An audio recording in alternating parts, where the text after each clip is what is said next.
Assalamualaikum warahmatullahi wabarakatuh. Selamat datang di channel Susi Cusi. Hari ini kita akan belajar kelas 5, tema 1, subtema 1, pembelajaran 4. Perhatikan gambar denah kandang kelinci ini.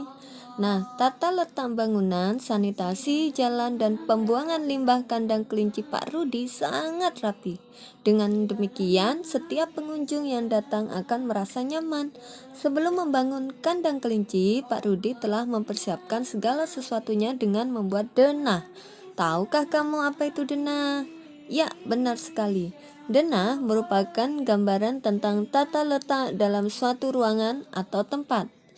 Sedangkan gambaran yang lebih luas dibandingkan dengan denah adalah peta. Peta merupakan gambaran dengan menggunakan skala tertentu mengenai suatu daerah.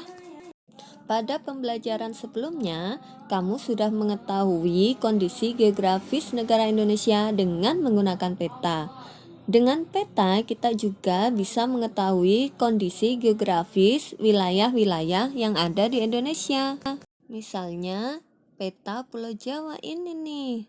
Dari peta tersebut kita bisa mengetahui bahwa luas Pulau Jawa kurang lebih 126.700 km persegi. Sedangkan batas utara Pulau Jawa yaitu Pulau Kalimantan dan Laut Jawa. Sedangkan bagian timur batas wilayahnya yaitu Selat Bali dan Pulau Bali. Untuk batas wilayah bagian barat yaitu Selat Sunda, dan sedangkan batas wilayah selatan yaitu Samudra Hindia. Pada peta kita juga bisa mengetahui perairan dan gunung serta dataran yang ada di wilayah Jawa. Misalnya ada Sungai Bengawan Solo, kemudian ada Danau Kawah Kelut, juga ada Gunung Merapi, dan juga ada dataran tinggi Dieng di Pulau Jawa. Sekarang coba kalian cari tahu kondisi geografis pulau-pulau di Indonesia selain Pulau Jawa. Tentunya melalui peta ya, kalian boleh berdiskusi dengan orang tua. Indonesia merupakan negara kepulauan yang membentang dari Sabang hingga Pulau Rote. Meskipun memiliki wilayah geografis yang terpisah-pisah, namun keadilan setiap pembangunan haruslah merata. Peran Pancasila merupakan hal yang sangat penting untuk tetap menjaga keutuhan negara ini.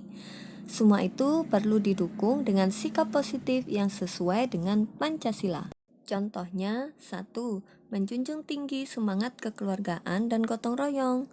2. Suka melakukan perbuatan dalam rangka mewujudkan kemajuan dan keadilan sosial.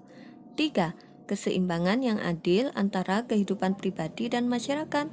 Dan yang keempat, mengembangkan sikap adil terhadap sesama.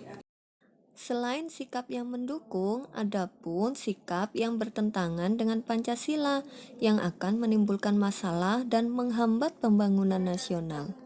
Contohnya, 1. Membedakan fasilitas umum antara pejabat dan rakyat biasa.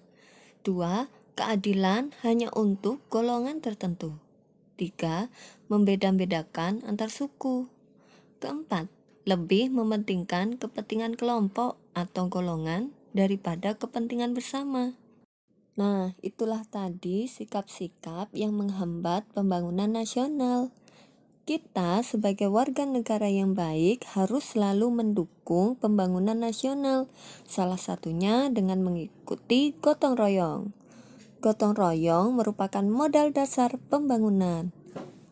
Untuk lebih jelasnya tentang gotong royong, yuk kita baca bersama-sama teks gotong royong, modal dasar pembangunan. Kalian bisa membacanya di buku siswa kelas 5, tema 1, subtema 1, pembelajaran 4. Dibaca ya. Supaya kalian paham, kalian cari ide pokoknya supaya lebih memahaminya. Oke, semangat membaca. Jadi tugas kalian hari ini yaitu mencari kondisi geografis wilayah-wilayah Indonesia selain Pulau Jawa dan juga mencari ide pokok dari bacaan gotong royong modal dasar pembangunan. Baiklah, sekian dulu untuk hari ini. Selamat belajar, selamat bertugas. Wassalamualaikum warahmatullahi wabarakatuh.